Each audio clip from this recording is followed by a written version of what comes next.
Hi there, my name's Leo Carew. It may look as though I'm in the middle of an extremely elaborate and over-engineered film set at the moment, but I'm in fact in a cabin in the Alps Hebrides, and I am writing a sequel to my first book, which is The Wolf.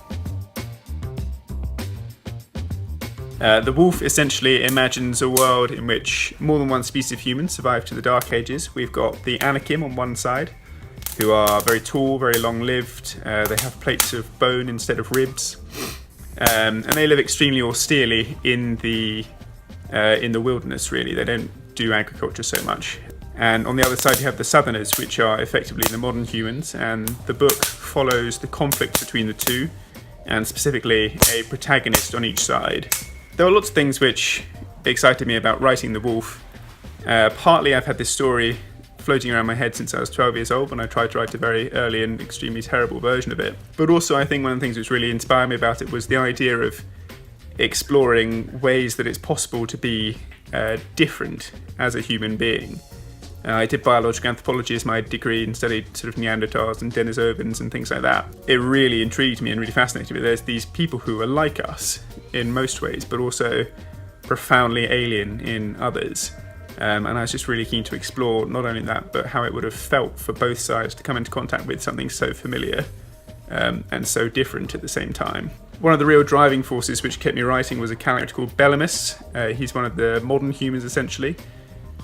He's very, very ambitious, he's extremely clever, and he's very flexible in the way he thinks. And he's also a commoner. He's mixing with all these nobles who don't really think he should be there. And what I really like about him is that it feels though anything could happen when he's around. He's so flexible and so sort of crafty in how he works that I think it makes the story a more exciting and more dynamic place. The weather lately has been abominable. I think you can imagine there's going to be some very atmospheric weather scenes in my next book, drawing a lot of inspiration from the landscape around me. And now, having been here for 3 weeks, I have noticed that I'm going slightly mad. I did realise when the snow first started coming down, my reaction was fairly unhinged.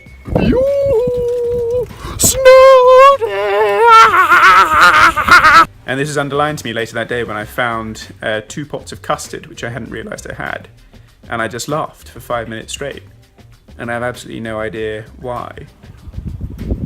And this is an extremely atmospheric place to be on a snow day. Especially sitting by the fire, writing a novel. I can't think of many things I'd rather be doing, and many people I'd rather be doing them with than this guy. In honour of the occasion, as you can see, we've both donned our Ernest Hemingway jumpers. Try and channel our literary mastermind spirits. Evidently my grip on reality is loosening a little bit.